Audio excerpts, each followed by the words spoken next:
And I was paralyzed with anxiety and stress from it. And even though I didn't recognize it at the time as those things, I look back now and I know that it was, because I'd wake up on a Saturday and a Sunday and instantly feeling quite sick, and my heart would be racing and I'd be full of dread. I vowed that if I ever ended up in a position of authority where I was responsible for managing people, that no one would ever feel like that in my team. No one would ever wake up, or if they did, then I would jump in and make sure that they didn't need to feel like that.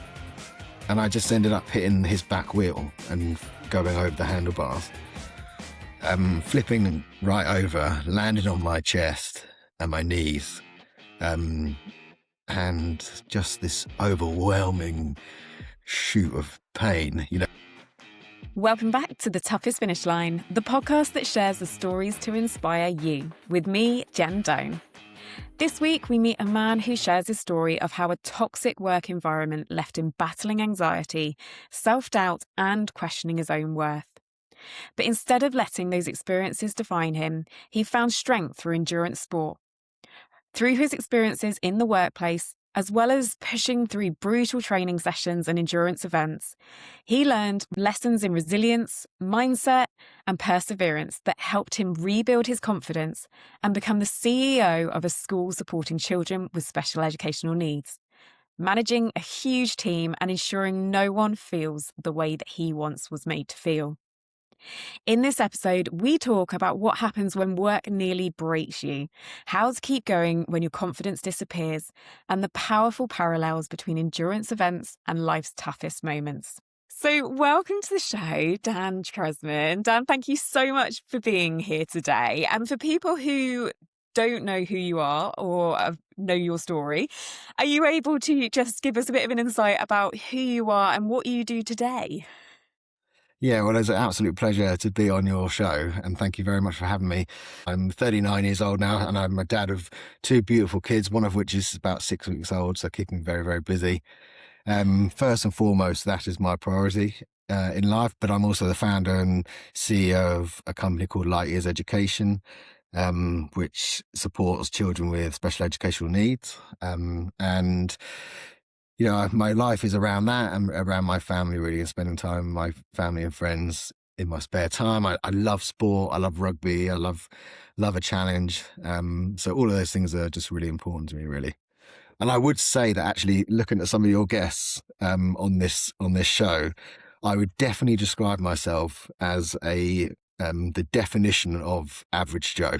When it's anything to do with being an athlete, I'm full of admiration of some of your guests, and have a bit of imposter syndrome going on here. But what I mean by that is I'm quite naturally unfit as a person. I'm not a very good cyclist. I'm even worse at running, and I'm not out exercising all the time. But what I am in love with, I love a physical challenge. So I can lie myself, and I love the feedback I get from it and how it makes me feel and the place that you go to in your mind. I love all of that. So I'm no athlete, but I do love a physical challenge at the same time. That's how I would describe myself.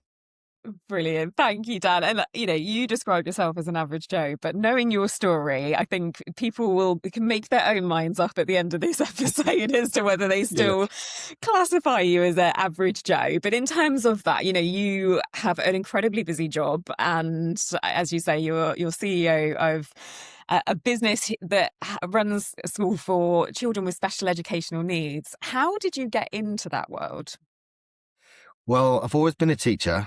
I started off my career, luckily, in a special needs school as a PE teacher. And that was my main love to begin with, the sport and all of that sort of stuff. But then it quickly turned into supporting children with some of the most complex needs. And that really then became the passion, the really thing that I was really focused on. And so for many years, I dreamt of opening my own school as I was sort of working my way up to various different positions.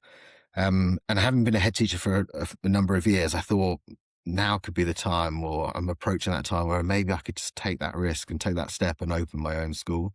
And that's what I did, really. And I really wanted to create an environment where the kids came first, the staff were treated very well, and I was in control of those values and control of what we did and how we did that. Very privileged position, very don't take it for granted. I'm very honored to be in that position. And we've done some incredible things over at Light Years, for both for the kids, but also the staff. And I've really found out that I've learned that I've got a real buzz for creating teams and Hmm. allowing people to really realize their potential and say, this is how good you are, and run with it. So it's been a really fascinating journey, really.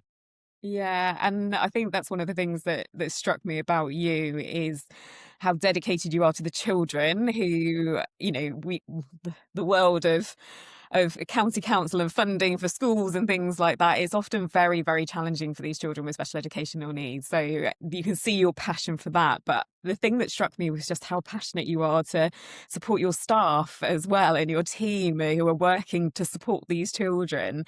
And I know when we spoke prior to this to the recording, you've spoken that work hasn't always been like that for you in your early stages of your career. It wasn't always that happy place, was it? Are you happy to give a bit of information about what you went through? Yeah, I will, because it was a super difficult time in my career, and it had impacts on all aspects of my life at the time. And I was younger. I was much younger. This was in my 20s.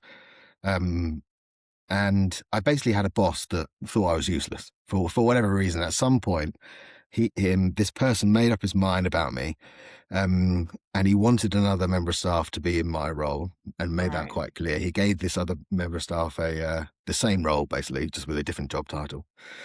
And he just went after me, um, in a way that I wasn't necessarily prepared for, and I was paralyzed with anxiety and stress from it. Mm. And even though I didn't recognize it at the time as those things, I look back now and I know that it was because I'd wake up on a Saturday and a Sunday and instantly feeling quite sick, and Oh, my heart would be racing and I'd be full of dread. Um, and it was all about work, and it had a mm, really a wider impact on everything, especially my relationship at the time with my now wife, who was my girlfriend at the time. yeah. It just when you're experiencing something like that, it can just um, you know, cascade into all areas of your life, and you can't help it really. And that's what Mm, that, looking back, that's why I knew had this stress, and at the time I didn't really realize it, which was probably a good thing.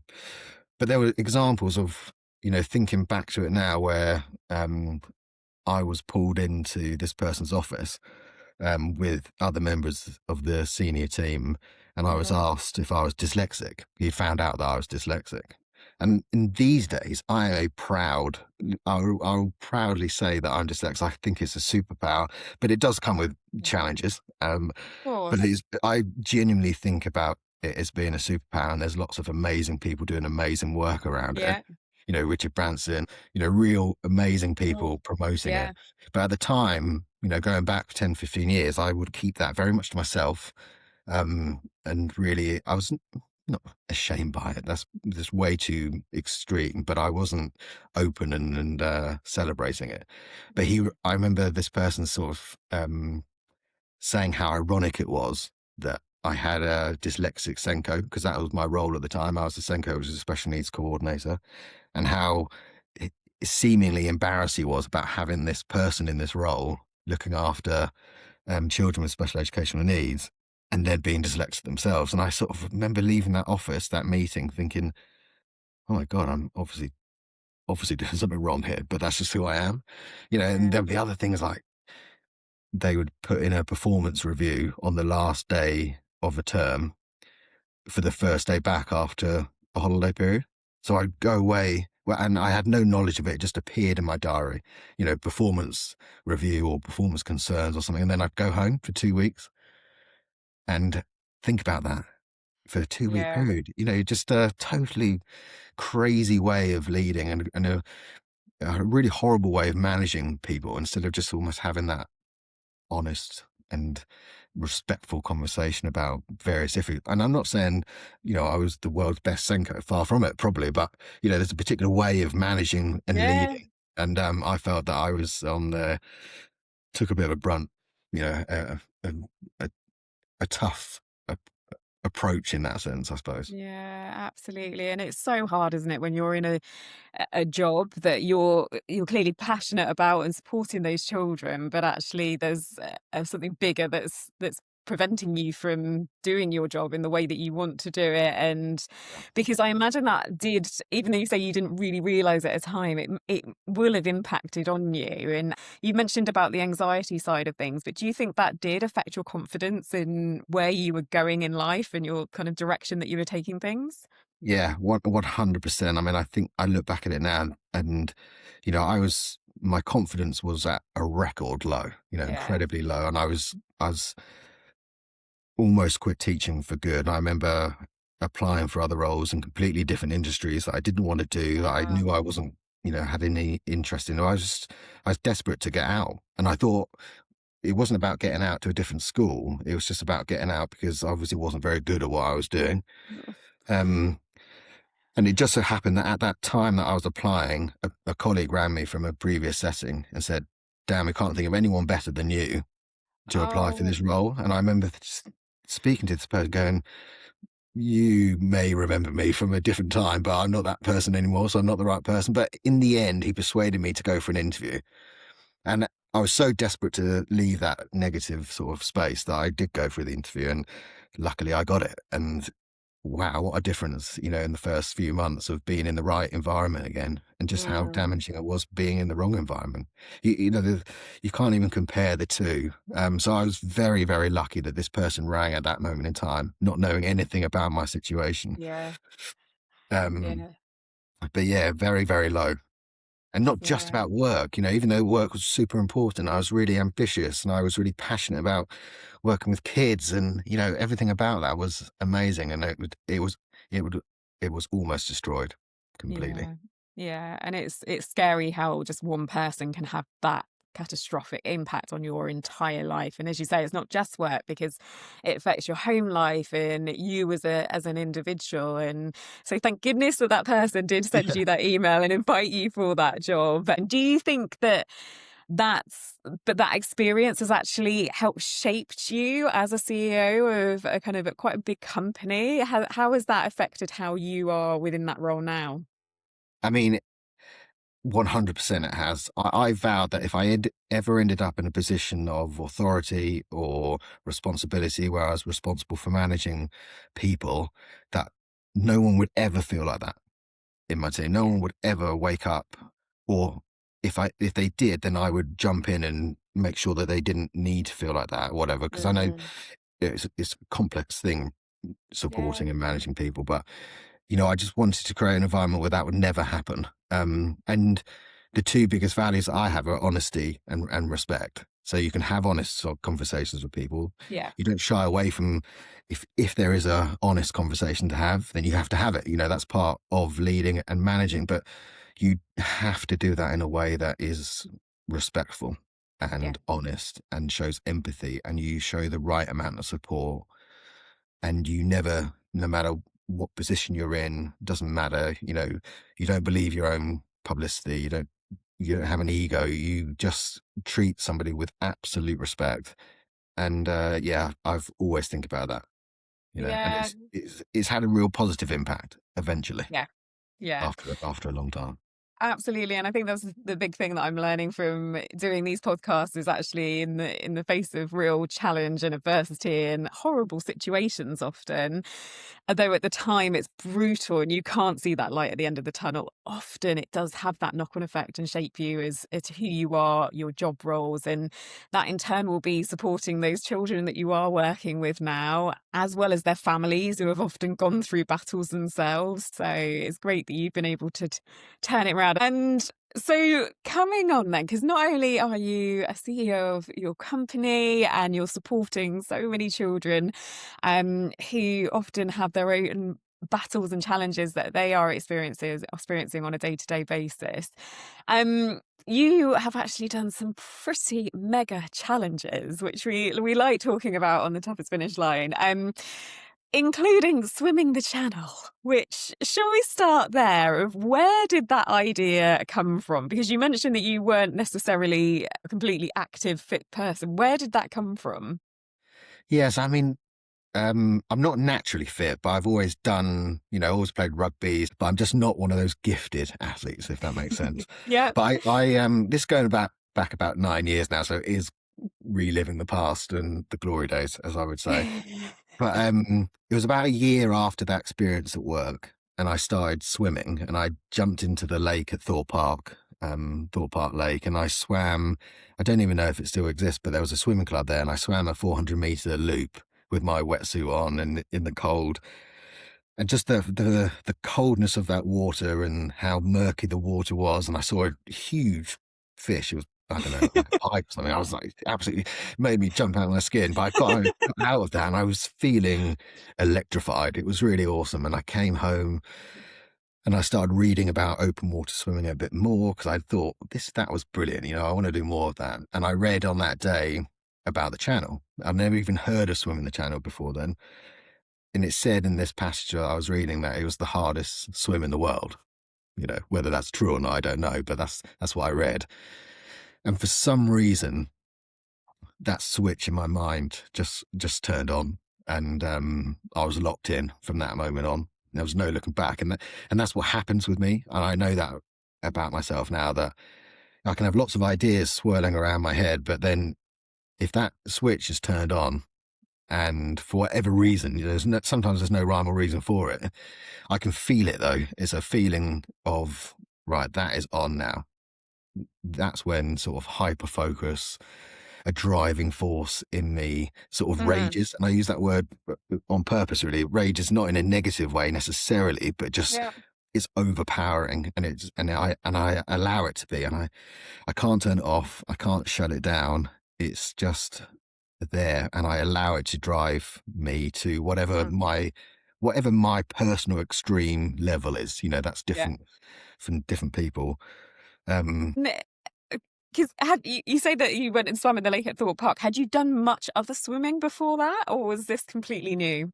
No, I mean, I swam as a kid in the local club, but Yeah. I wasn't particularly good. I just had swam, and I must have enjoyed it, or maybe I didn't. I can't quite remember because I was so young. But so I could swim. It's Mhm. not like I'm terrible at swimming.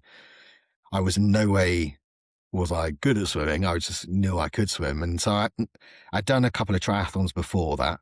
Right. So I knew about getting in the water and swimming a fair distance, but we were really only talking, a mile or two. Nothing of the channel nature at that moment in time. Wow. And we've had a couple of guests on recently. So Bryony, who's going to be swimming the channel in the summer, and he spoke a bit on the podcast about the training. And it's pretty intense, isn't it? And so how did you juggle that with teaching and setting up a business? What did that look like? Well, this was before I think I was a deputy head at this time. Right. So But still an uh, intense job. yeah, it's still an intense job, and I mean, um, you just have to learn how to balance it. But it was a lot easier at that point compared to later on in life where I had a family and things like that. Yeah. It was really just about, I had my job, I had a girlfriend, so I had a lot less responsibilities.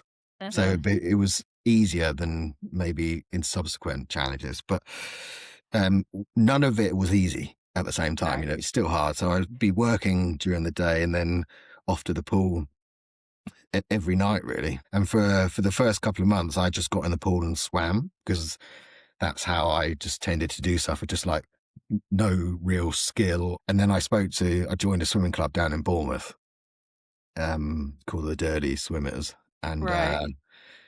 and one of my mentors there, who had previously swam the channel, he said, Dan, if you carry on doing what you're doing, you are not going to be able to do this. You've got to have some structure to your sessions. And that's when real structure came in. I had a Garmin, so I was timing my 100-meter splits. That was the first time I really, really applied myself quite a lot for a challenge. And really, really enjoyed it. But it was very, very hard because you'd finish work, absolutely no excuses. I don't think I missed a training session in the year and a bit leading up to it. It wasn't an option. There was no option but to go to the pool. So that was so much easier than, let's say, if you've got a young family or something like that. So it wasn't easy, but I would say No. at that time in my life, the training and the structure around it became a lot easier because I didn't have other responsibilities. Yeah. Mm. Yeah. So yeah, that's on the training side.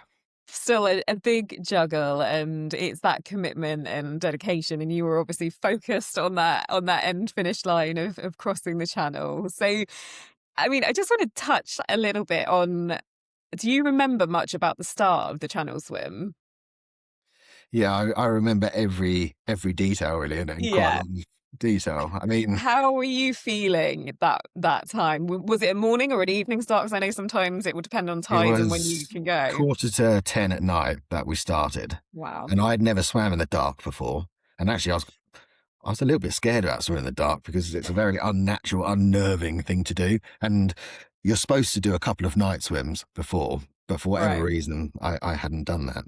So it was choppy and we had to go then because of the tides. And I jumped off the boat and you swim to England, it's only 100 meters or so. Um, and I remember getting quite, I remember getting dumped on the shoreline by a wave, pebbled. And I was, oh, that really hurts actually. Pitch blackness. I couldn't hear anything because of the waves pounding on the beach, and I couldn't really see. I could just see a faint light from where the boat was, and you wait for the horn to go, and I couldn't even hear the horn. So I just stood there thinking, this is what you love doing. This is the ultimate challenge. At that point in my life, and I just dived in the water and swam towards the light and picked up the boat. But it was daunting, but it was everything that you had prepared yourself for. Yeah. And I just remember thinking, I'm just going to lean into this. I'm going to enjoy it, and see what happens. You know, see if I can make it across really. And then we start swimming, and then you get into your strokes and your breathing, and you just relax into it really. You become one with the sea, the motion, the Yeah. sky, all of the mind things that you've practiced over time. Yeah. And I really learned that no one swims the channel alone, even though it's an incredibly Yeah. isolated individual pursuit. Your crew members on the boat, you cannot do it without them. And No. I had a couple of my best friends on there. I had a support swimmer who I met just quite recently, who was there, and a guy called Stuart, who swam the channel the year before, and I was part of his support crew, so he came on board. Oh, I love But that. it was so choppy on the day that all of them, apart from one person, all of them were, KO'd with seasickness. Oh no. One of my best friends called Westy, and he may or may not listen to this. He had just come off a night shift. He was in the police at the time, and he hadn't slept. And then he got on the boat, and he stayed up the entire time. He didn't get seasickness at all, and he fed me every Wow. single time. And it just taught me that actually there's always a story, and you can't make it through the channel, and you certainly can't make it through life on your own. You've got to lean on No. people, and you've got to be Yeah. there. You've got to allow people to help you, and then you've got to be there and show up for people that you need to help. And the relationships in life, it really resonated with me during that time, and Yeah. I would not have been able to do it if it wasn't for the support group. So Yeah. they're part of the journey. They're part of that toughest finish line. Yeah, absolutely. And it's, I think some people think of it as a weakness asking for help, and it's absolutely not, isn't it? You're going to need to Absolutely not. at And some point in I know, life. yeah, and I know that I'm better and stronger with people around you. I Yeah. just know that because not just from that, but that experience taught me that. Yeah. Yeah. And so the swim itself, generally, did it all go as planned and all okay, or how was it? Yeah, I mean, the great thing about the channel is that you can plan for it, but you don't know when you're going to go. So you have a No. week's window, and the weather was really bad. And I think it was the fifth or sixth day out of the 7-day window. So you never know when you're going to go, Hmm. which is just bonkers, really, isn't it? Like you Yeah. normally have a start time of when you're going to go. You don't. So you have to be prepared. And so we got down to Dover, the crossing itself was quite choppy. I think there were about 7 people that went out that day, and 4 of them came back, because of Wow. the weather. But I think it went according to plan. It was just I'd never, in the training you do a 7-hour swim on a Saturday and a 7-hour swim on a Sunday, typically. Mm. And then once you've done that a couple of times, then you sort of know that you've got the endurance and the strength to do the whole thing. You don't know how long it's going to take. You don't know how long you're going to swim for because it's so variable. Yeah. I got to a point where you're aiming for the Cap Grenade, I think it's called. I probably Right. pronounced that wrong, but you're aiming for a particular bit of France that sort of jolts out into the channel. And if you hit that, then great, that's the shortest distance. But if you miss it, which I did, and lots of swimmers do, you can add 2 or 3 hours to the swim. So it's not like you get to mile 30 or whatever, or 20, and I've Yeah. got 5 miles to go. That is a fixed position. You don't have that in the channel. And when I missed that, and even though I was still getting nearer to France, it felt like I was getting further away. You just have to somehow. I actually remember crying in my goggles, thinking I've got to stop crying because I can't Oh. see anything. And I remember asking the crew, I was like, "What's wrong? Like, why am I going backwards?" And they were like, "No, you're not going backwards. That you've drifted, and you're still moving towards France, but your France is now further away because you've missed the cap. It's that Brilliant. mindset that you can't necessarily prepare for, even though it might happen. When it does happen, Yeah. you're like, oh crikey, that's quite tough. That is. So apart from little things like that, it went according to plan, really, and Amazing. And an amazing. you sent me a video of you doing the race, which is on up on YouTube, and we can share the links for it. But the look of relief when you came out of the water, and you had a hug with somebody, and so it was just obviously an amazing success, and overcoming that challenge is a huge thing. But what did you learn about yourself when you were doing that challenge? For me, all of these challenges is about that. It's not about coming first or fifth or Yeah. whatever. It's not about the medal. It's about what do you learn about yourself during that Mm. time period. And it's not just the race; it's the training up Yeah. leading up to it. And I think the biggest thing I take from it is that, rightly or wrongly, I think I can do anything. I love You it. know, Yeah. and that's not in an arrogant way. It's actually No. in the complete opposite of an arrogant way. It's just I learn that I can do anything, and that's the mindset. And that's not just a statement not backed up by anything. It's backed up by the fact that that's happened and previous experience have happened, and therefore, if I can do that, then I know I can do it. And that's Yeah. a really, walking around feeling that you can do anything is such a powerful feeling. It's like Absolutely. your own superhero in that sense. Yeah. Yeah. And Yeah. but Exactly. you know that coupled with the fact that you can't do anything alone, Yeah. um, and all of those things. Now I just apply them in life when I'm faced with a situation, really. Yeah. Um, Yeah. and developing that understanding of transferable experiences. You can learn from one experience and apply it in a completely different scenario. Like people sometimes say, "Well, how on earth did you do that?" Well, some of that I drew from that previous experience of my work, saying, "Well, actually, the channel wasn't that difficult because I got through this part of my Yeah. life." But I think that's what ultimately I learned about myself during that challenge in particular. Yeah, and I think that there's so much truth in that because, for me, I started out, I was like, I couldn't run at all. And then, I did my first mile and then it became a 5K and then it became a half marathon. And it does instill this, well, actually, I can do it and I Yeah, can do something. And it's that's an incredible. amazing thing to have, not just for endurance sport, but also within work and that life and showing that to other people, inspiring other people and inspiring your team. Mm, There must be bits that you've learned from your experiences of endurance events that you take back to your team as well. absolutely. Yeah, I mean, everything about it you can apply in Mm, different circumstances. You don't necessarily take one lesson and apply it into leadership, but it's just a concept and so many different things. You go through so many different aspects during an event like that, and the build up. Applying yourself in a particular way, executing a plan or following a plan, and then executing it in full, without skipping a session, and Yeah. everything else, and ultimately learning how to deliver on a plan that then has Yeah. a desired outcome, and knowing that you can do that in the most extreme circumstances or the most challenging circumstances is a really powerful thing that you can bring into any walk of life. Yeah.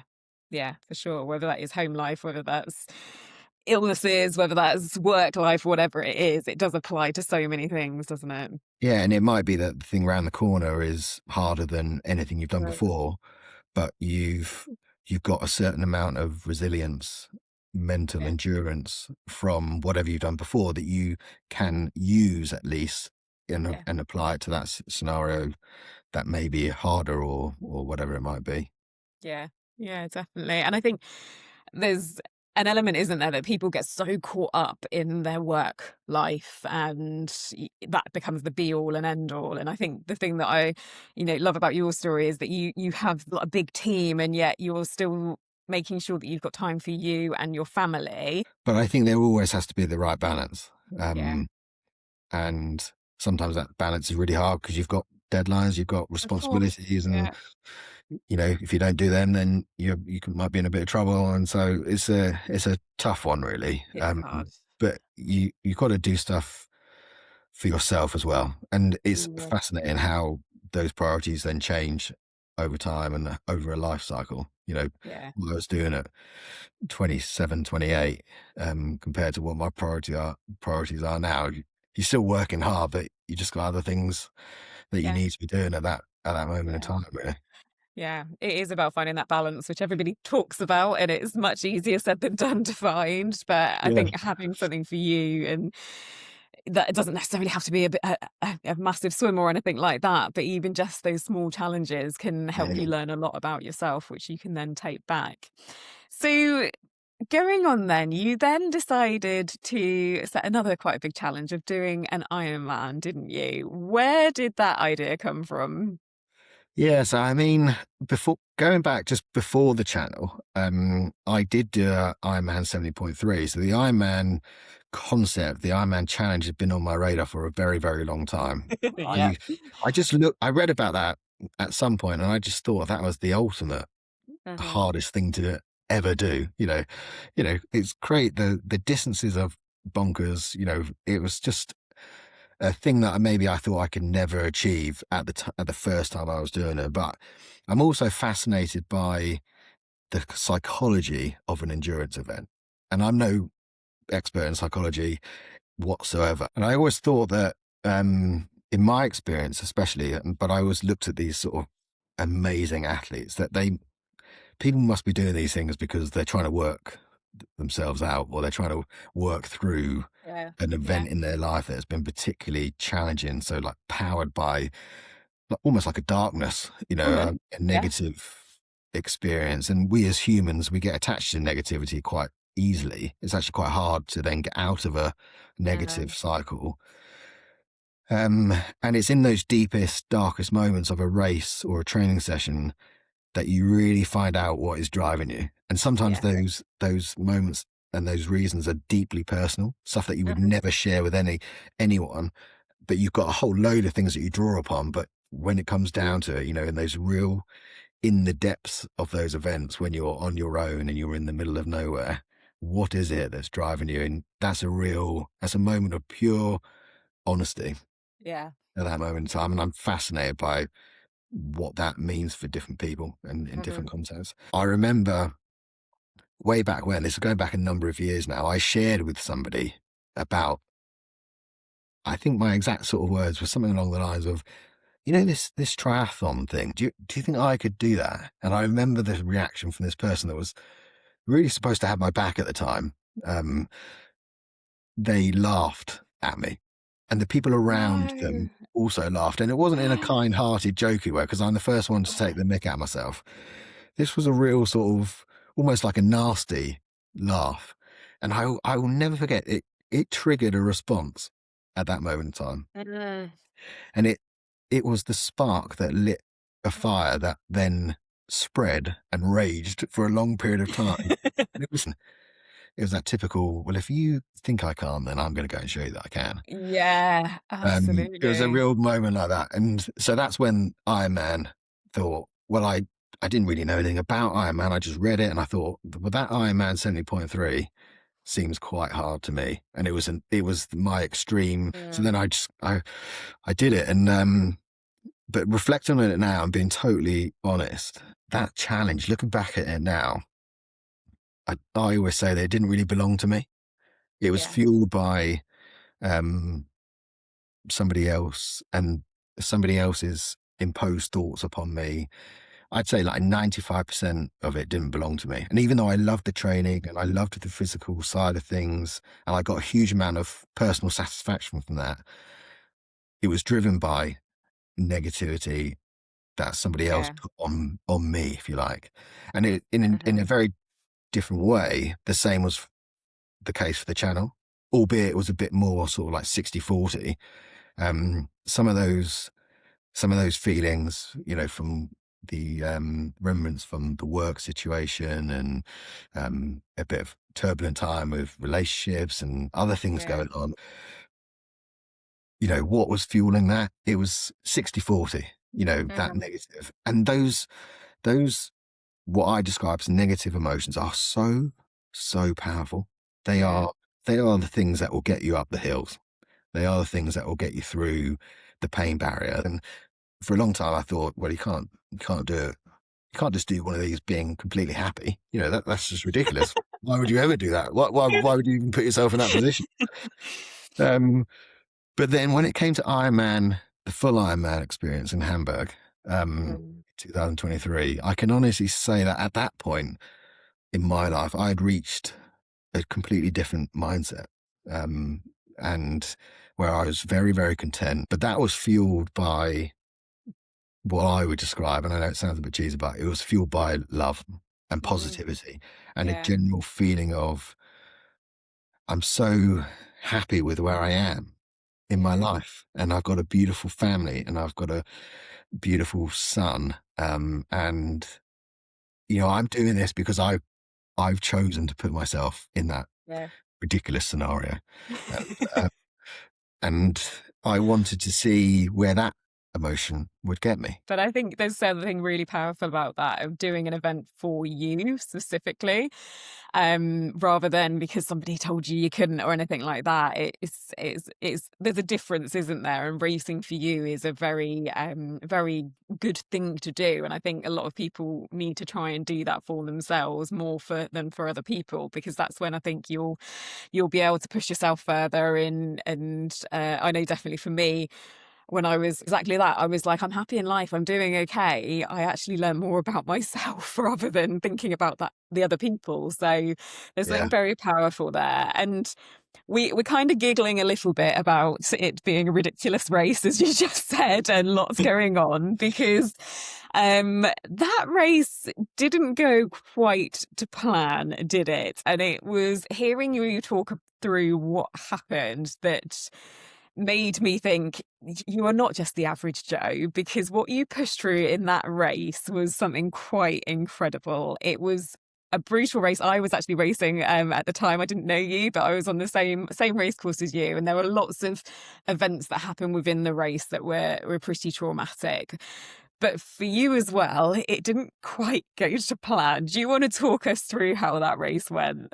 Yeah, I mean, just briefly, like in the build up to the race, unlike the channel where I'd really followed a really very strict training program, I did not have the time to do that because I was at the same time I was launching the business, I just didn't have the time to prepare. So I knew it was going to be a bit of a slog. But I'd never crashed my bike before. I'd never fallen off my bike during all the years I've cycled, maybe as a kid, but like not as an adult. Yeah. And I turned up at the start line, and first and foremost, I should have read the signs really, because I entered the area where you stack your bike, and I remember the person who inspected my kit said, "How long have you had this helmet for? Because this helmet is in really, really bad condition and you shouldn't be racing. And I said, well, look, is there any way I can go and get a new helmet like right now? Because I've got to race. I've spent, a lot of time training. I've spent a lot of Yeah. money to be here. I've got to race. I can't not be allowed. And they said, well, there is nowhere. It's 7 o'clock at night and no shops are going to be open. And you won't have time to do it in the morning. And eventually I think I persuaded them to let me do it. And it was on the proviso that straight away after this race, you need to go and get yourself a new helmet because if you crash, this is not going to help you. So I was like, brilliant. Well, that's good. Just don't crash. Whatever you do, do not crash tomorrow at the race. And I was cycling along. I don't know how far I'd gone. I'd done the swim, which was just, even though I swam the channel, the swim was awful. I get out of the water. I was in a terrible state. And I remember getting out of the water and I'd obviously put on my form that I'd swam the channel, on my sign-up form, because the person narrating and commentary on the race said, oh, number 342 or whatever I was, coming out of the water, Dan Tresman, he is also a channel swimmer. And I kid you not, having seen pictures of me coming out of the water, everyone would have been like, surely not this guy. This guy is not swimming the channel. Like, look at him. I look like a whale or a seal. A terrible state. I like cramp, like running to my bike. I was like, oh Christ, this is not good. But I got on my bike and a few miles into that, I just lost concentration because I was really tired. And my tire just brushed up against the curb and just wobbled me and I went over. And I luckily I fell on some grass, did a couple of somersaults, laid there for a second and thought, just wait for the pain. Am I seriously injured or not? And I wasn't, which was great. So I got back and I had a bit of a word with myself saying, look, Dan, this is serious. You need to concentrate, because you've got a long way to go. And then, anyone who raced in that race, as you remember, had that tragic accident, fatality somebody lost their life on the bike course. And we were asked to get off our bikes and walk around. I saw, the paramedics, working on this person. It was just a difficult moment for everyone because we're all there to enjoy it and, to take on the challenge. But it really brought home just how serious these things were. So we got back on the bike and carried on cycling, sorry. And then around the 140k mark, there was a water station, and you're supposed to slow down on your bike, definitely not stop, but you're supposed to slow down, grab your water, grab your fuel, and then carry on going. But unfortunately, this person stopped directly in front of me. And I had one hand on the handlebars, one hand on the, with a water bottle. And I couldn't stop because I was so off balance anyway. Yeah. And I just ended up hitting his back wheel and going over the handlebars. Flipping right over, landed on my chest and my knees. And just this overwhelming shoot of pain, it was a bad land. I remember everyone looking up and loads of people were suddenly around me and they dragged me up because there was also, I just remember kind of startled, but getting up and seeing all the bikes flying towards me thinking, I'm going to get hit again here. So I had to get out the way very, very quickly. And they sort of sat me up and I was terribly winded. I was really struggling to breathe, going on like just crazy, just feeling intense adrenaline and everything else. And they said, don't worry, the ambulance is on its way. Don't worry, you're fine, you're safe. Ambulance is en route. And I was just like, I can't go in the ambulance because I've made it this far, and I'm probably not going to do another one of these because it's been such a journey to try and get here, and I know that in my mind, I'm thinking, well, I'm just about to launch a business. There's never a right time to do anything like this, but it really was sort of a lifelong journey. Well, not lifelong, but over the last 10, 15 years. Yeah, it's a lot. And I'd made it to the start line, and that was hard enough in itself. And at the time, I didn't necessarily knew I'd broken bones, but I thought probably something was not quite right because I hadn't experienced, something like that before. And I can't remember who did this in the Tour de France, but it's a really famous quote of "put me back on my bike." And I remember saying to them dramatically, funny thinking back to it, I was like, put me back on my bike. And so I got back on, and these people were saying, no, no, no, no, the ambulance is right here. It's going to be a couple of minutes. And I just said, I knew as soon as the ambulance got there, that would have been game over. So Game over, yeah. and I carried on, and I was going a lot slower. I was really struggling to breathe, and I didn't quite realize why, because I could move. It wasn't that I couldn't move. And my ribs were subsequently broken, which I didn't know at the time. And so on a bike in that position that you're in for Yeah. the remaining couple of hours, trying to breathe and cycle and everything else, it was an extraordinary amount of pain and real difficulty getting the air even into my lungs. So I was going a lot slower, and I was looking at the time, I was thinking, why am I going so slow here? This is madness. But eventually got to the end of the bike. But then I had to run the marathon, which was Yeah, I mean, it's crazy. only a marathon to do after Yeah. that. And thinking back, I don't know what I was doing really, but I remember getting to transition, and I was desperate for a wee because I hadn't weed for about 8 hours. And being a city marathon, you could only wee in the Portaloos. Yeah. You weren't allowed to just hop off your bike and wee on the side of the road like in other races. So I got myself into the Portaloo, and I tried going for a wee because I was really desperate. I tried taking my tri-suit off, and my tri-suit was very, very tight, and I just couldn't get the straps off, trying to pop them over my shoulders and undo the zip. And I got about halfway, and then I just ran out of time, and I ended up weeing myself in the Portaloo, which don't smell particularly pleasant. I mean, yeah, those ones And were not nice. and I just remember thinking, wow, this is a real low. This is a low point in your life, but I was loving it. Absolutely Yeah. loving every moment of that experience I loved. But I just remember thinking, if I do manage to get to the end and people go, oh, well done, really impressive, blah, blah, blah, blah, whatever people might say, it's not like that, because this is a dark moment. And I kind of hobbled out, got my shoes on. I met my friend in transition, was really, really hurt. And I said to him, I think I've really hurt myself. And he was running his own race. He just looked at me and basically, he's in the army, no nonsense. He just looked at me and basically said, get on with it. I was like, okay, well, I'll run the marathon then, shall I? And so I started running. And it was painful. Running with broken ribs is actually very, very painful and very difficult because you can't breathe.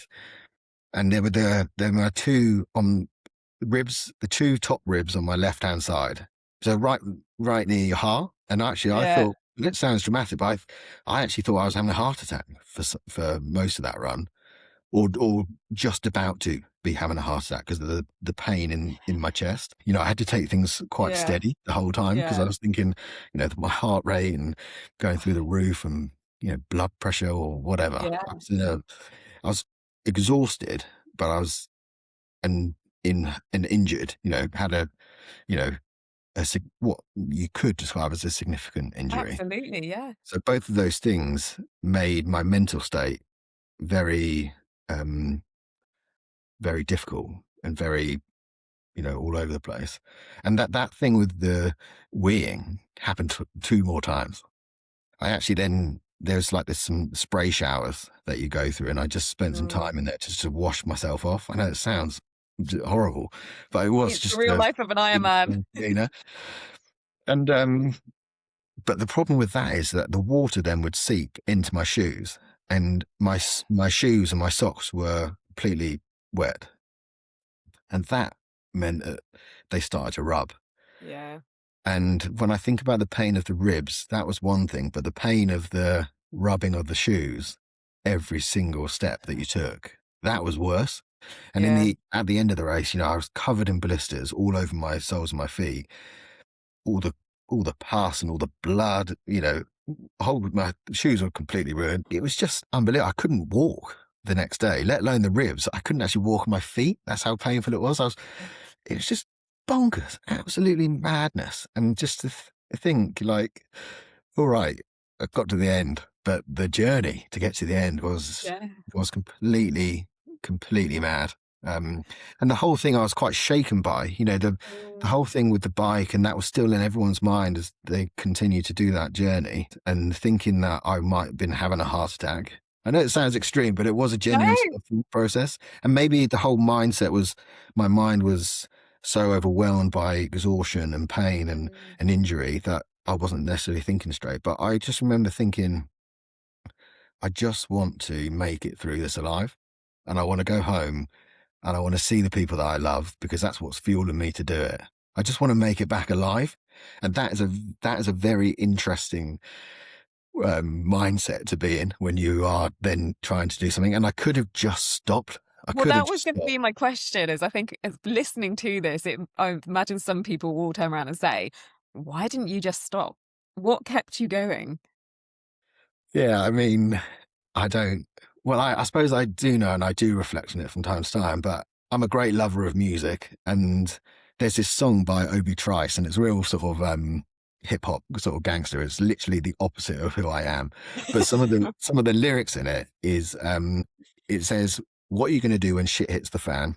Are you Yeah. going to stand and fight, or are you gonna show us how hard you are, or are you going to run and get your bodyguards?" Now, I don't have any bodyguards. I'm not a rapper, and I'm not living in Detroit or anything like that. So the whole song is ridiculous, absolutely ridiculous. But it's that concept of, what are you going to do when things Yeah. go wrong, and are you going to be as hard as you say you are?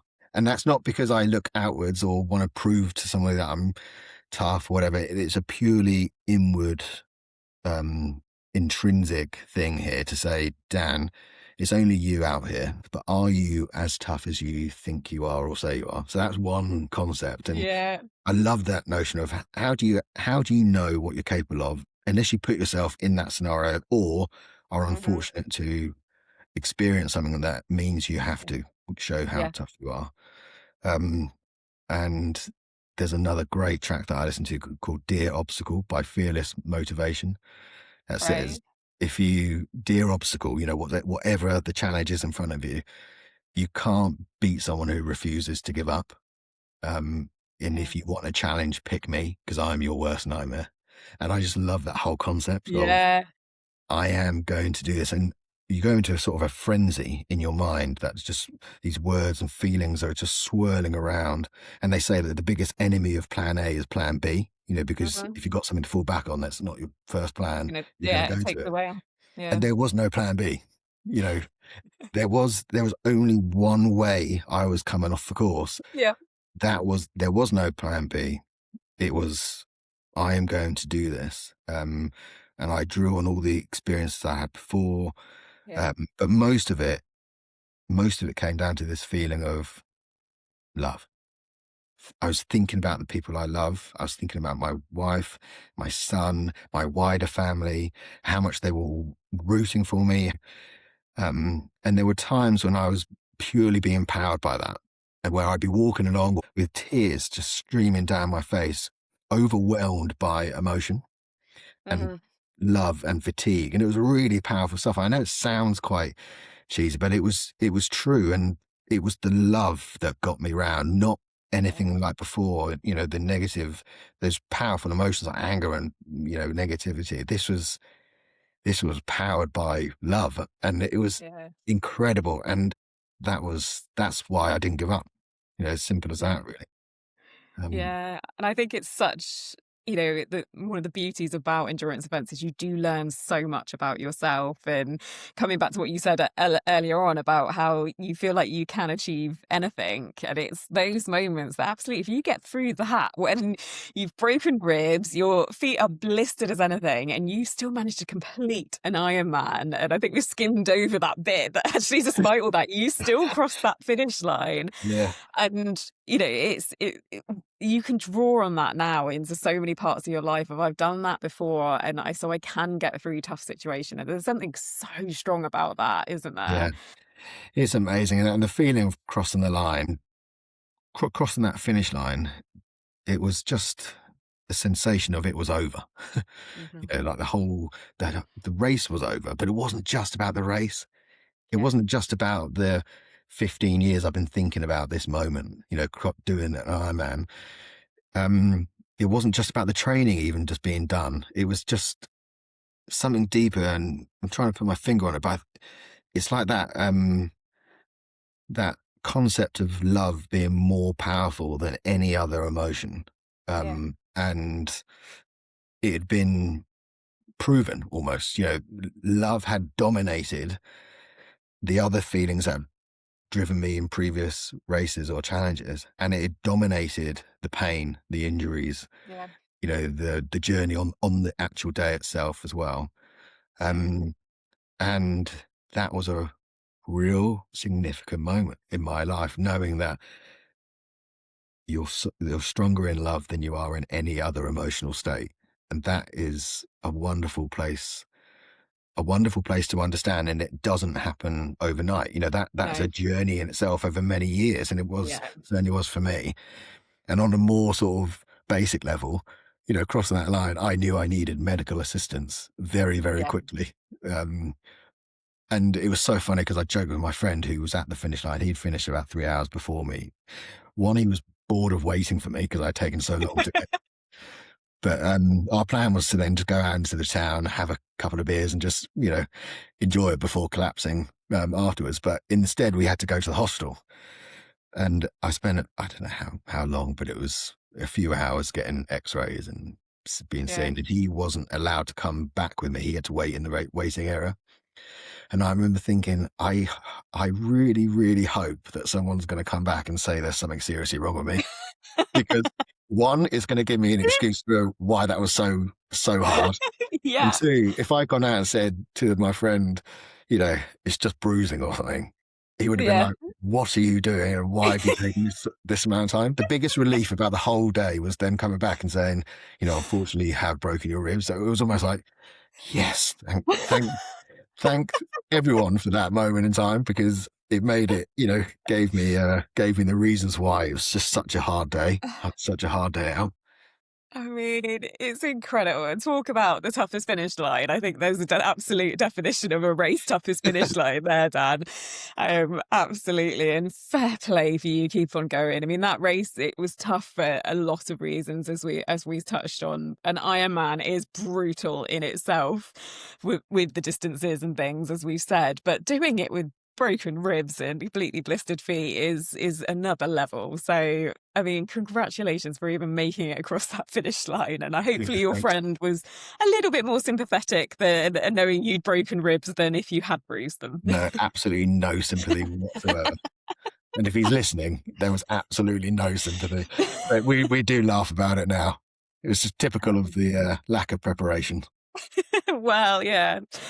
Fail to prepare, prepare to fail, but you absolutely Exactly. did not fail on that one. You crossed that finish line, which is super inspiring. And so I'm going to pull this to a close. I could chat for ages because it is so inspiring what you've done. Have you got any other races? And what's next? Yeah, I mean, I love the question because I get it sometimes, from people asking me, and I love the quote that I didn't come this far to only come this far. But at the Absolutely. moment, it's just my family and the business.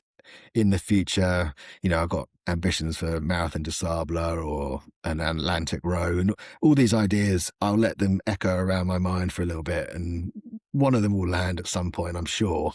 And when that does, I'll be locked in, ready to go again. But at the moment, it's just Yeah, focusing on other challenges that are equally as big, equally need absolutely. that sort of level of endurance and resilience. So I'm just focusing on that for now. No, absolutely. I think it's, as we said, it's amazing for what you're doing for the families and for the children within your schools. That's a big challenge in itself. And so just the final question then, if there was someone who was listening to the podcast who might be feeling a bit stuck or lacking confidence in their workplace, what advice would you give to them? Yeah, I mean, it's really tough, and you should never feel, if you're in that scenario, don't, first and foremost, don't feel like you are doing something wrong by feeling stuck or feeling in a bad way, because it can just happen, and it can happen without you realizing. It can build up over time, and there's nothing wrong with that. And if you've recognized it, then you're already halfway there. Um, I think I listened to a speech that if you could change the world, start by making your bed, by William McRaven, I think he is, the US Naval Admiral. And in Oh, that I speech, love he talks that. about, if you look it up on YouTube, he talks about how they prepare the Navy SEALs for night swims and looking out for and keeping themselves safe around all the sharks. Um, Right. and if a shark starts to circle your position, you're taught to stand your ground, not back away. And if it darts towards you, then you summon up all your strength and punch them in the snout. Now, I'm not advocating that people go around punching people on the nose. Far from it. If you meet those people, and we've all met them in life, where those Yeah. people who are sharks, do circulate, and they could be friends, family, bosses, co-workers, whoever they are. If they're not right for you, then it might take all the strength you you have in your mind, in your body, to walk away from that or take a decision to take action against that. Then don't try not to back down from that. Try and be brave and try and move yourself out of that scenario. Because for me, as soon as I was out of that scenario, my confidence came flooding back, and it Yeah. really, and nothing is worth staying in there. And if you find the right environment, and you might not find it straight away, and No. it's an incredibly brave decision to get out of that in the first place. It's so much easier to stay in there. But once you're there and you're around people that, you know, have got your back and believe in you, then your whole life will change. Yeah. And there's never a right time to do that. It's always, if you're waiting for the perfect time, well, it doesn't exist. And that, No. I know that's a common, people talk about that all the time, but I believe it's true. It's always going to be Yeah. difficult. I always play two games. I play the game that the job role that I have at that moment in time is one thing. That's always the priority. But I'm playing another game in parallel with that at the same time. That's making sure that I'm learning what I need to learn, doing what I need to do to make my own goals. Yeah. So yeah, Absolutely. that's what I would say. But just know your self-worth, and it's never too late to make that change. I love No that. matter where you are. Yeah. No, I love that. Is knowing your self-worth is a huge part of it, isn't it? And don't let anybody just say that you're worthless or make you feel that way. And if they are, then get out where you can. So Yeah, because even if you believe it at that moment in time, even if yeah. that's actually if that's ingrained in your mindset and you believe that, that's why it's so hard to make the change. But if you do, then you may just find yourself in a position where someone changes that, you know, Yeah. and therefore changes your life. Love that. Dan, thank you so much for sharing your story. Definitely not just an average Joe with what you've achieved. Uh, but thank you so much for coming on. I wish you all the best in whatever you do decide to go on to do, but also with all the schools work that you're doing. I hope it all continues to work out really well. And yeah, all the best for the future. Yeah, well, thank you so much, Jen. Thank you.